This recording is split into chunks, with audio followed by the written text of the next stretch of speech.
আসসালামু আলাইকুম শিক্ষার্থী বন্ধুরা, আশা করি তোমরা অনেক ভালো আছো। আর স্কুলের নতুন একটি বাংলা ক্লাসে তোমাদের স্বাগতম।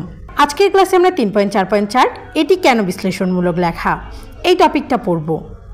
তোমাদের এখানে বলেছে বাংলা ভাষা সংকট ও সম্ভাবনা শিরোনামের রচনাটিকে কেন বিশ্লেষণমূলক লেখা বলা যায়। আমরা যে রচনাটি পড়েছিলাম বাংলা ভাষা সংকট ও সম্ভাবনা, আমরা জানি এই রচনাটি একটি বিশ্লেষণমূলক লেখা। কিন্তু এই রচনাটিকে আমরা কেন বিশ্লেষণমূলক লেখা বলতে পারি, একটি উদাহরণের মাধ্যমে তোমাকে এটা বোঝাতে হবে। তো চলো আমরা দেখি এটি কেন বিশ্লেষণমূলক লেখা এবং একটি উদাহরণের মাধ্যমে আমরা এটা বুঝিয়ে দেই। বাংলা ভাষার সংকট ও সম্ভাবনা শিরোনামের রচনাটিকে বিশ্লেষণমূলক রচনা বলা যায় কারণ উপাত্ত ও তথ্য বিশ্লেষণ করে নতুন তথ্য তৈরি হয়।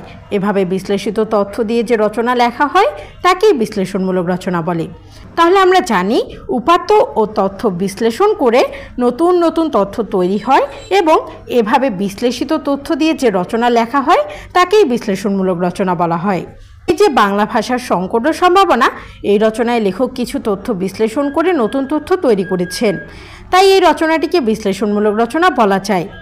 যেমন পাকিস্তান পর্বে ভাষা আন্দোলন হয়েছে বাংলা ভাষাকে রাষ্ট্রভাষা করার দাবিতে।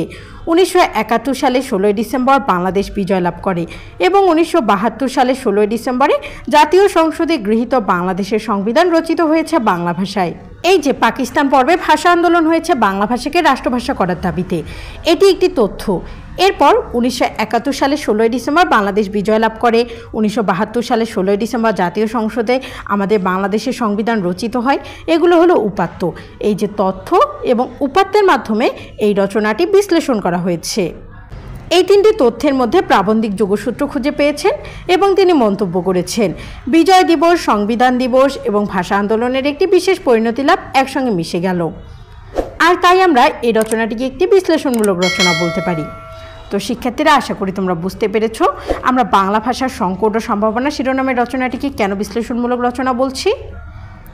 পরের ক্লাসের আমন্ত্রণ জানিয়ে আজকের ক্লাস আমি এখানেই শেষ করছি। ধন্যবাদ।